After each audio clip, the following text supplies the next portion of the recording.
Alright, so Gray, I got you again compared with Big Poppy here. So we watch your swing, okay? And again, dude, you do a lot of things really well, okay? A couple of areas we can get a little bit stronger, a little more consistent in hitting the ball. One thing I want to point out about your swing, okay? Watch as you make contact with the ball, okay?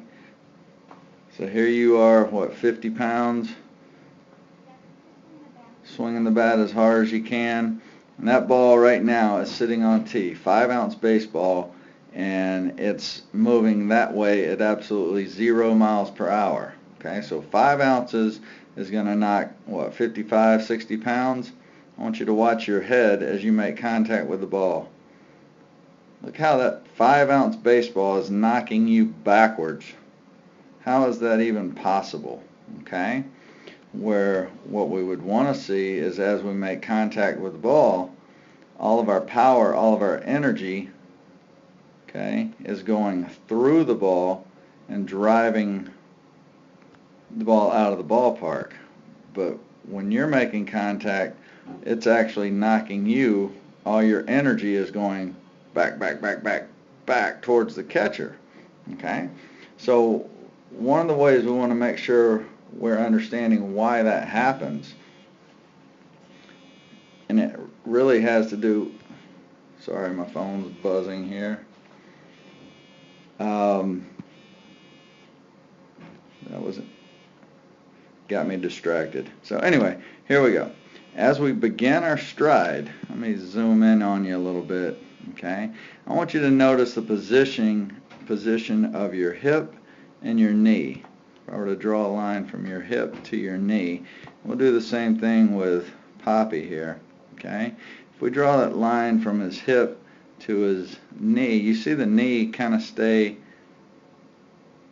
outside the hip. So his hip moved inside and the knee's still outside. Almost, not quite, but almost a straight line from his ankle to his knee, whereas the hip is now inside. I want you to watch what happens with you, okay? We have those same lines. You do a good job there. Your hip's starting to get inside, but watch the next move, how this back knee is going to start rolling right underneath the hip, okay?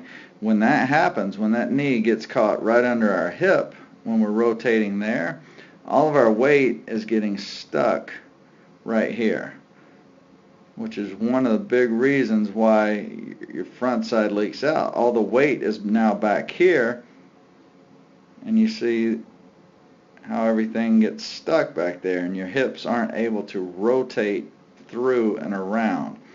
The idea is we want to try to rotate this back hip bone around this back hip bone. We want to try to rotate around the front hip, this hip around that hip, okay? Now Ortiz doesn't quite get there, but you're going to see him get a lot closer, okay? So his hips are now at least even, whereas yours are stuck. My front hip's still up there, back hip gets stuck back, and the hips can never finish getting all the way through, okay? Which means all the weight's back here, and this front foot tends to slide around and move after we've hit. See that? There's that front foot moving because all the weight's in the back. We want the weight on that front foot so our hips can rotate all the way around. Think about starting in a triangle, stride to a triangle, okay, and we want to finish. So basically what we want to do in this position is have our hips rotate all the way through and stay in our triangle. Oh, but that's not happening there because we don't have the weight on the front foot to support us, okay?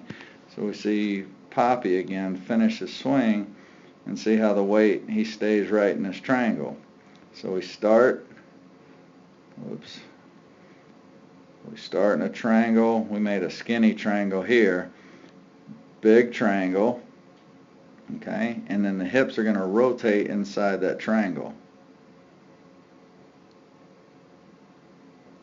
So if we think, you know, we did it starting with our feet together on the ground, but so here's our skinny triangle. we make it wider,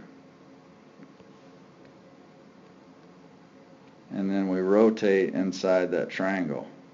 Okay, and we finish in our triangle where you're finishing way over there. Okay, so it's simple skinny triangle, however skinny we decide to start it. Okay, here's your skinny triangle.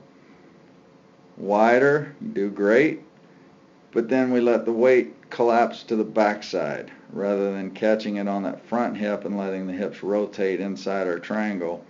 We kind of lose it because we lose track of where the weight is. Okay, so hopefully that makes a little bit of sense. Just think skinny triangle, big triangle, and stay inside your triangle when the hips rotate. Okay, other than that, man, all the pieces are there. You guys both have, you're both on the right track. You do a lot of things really well. So I look forward to working with you.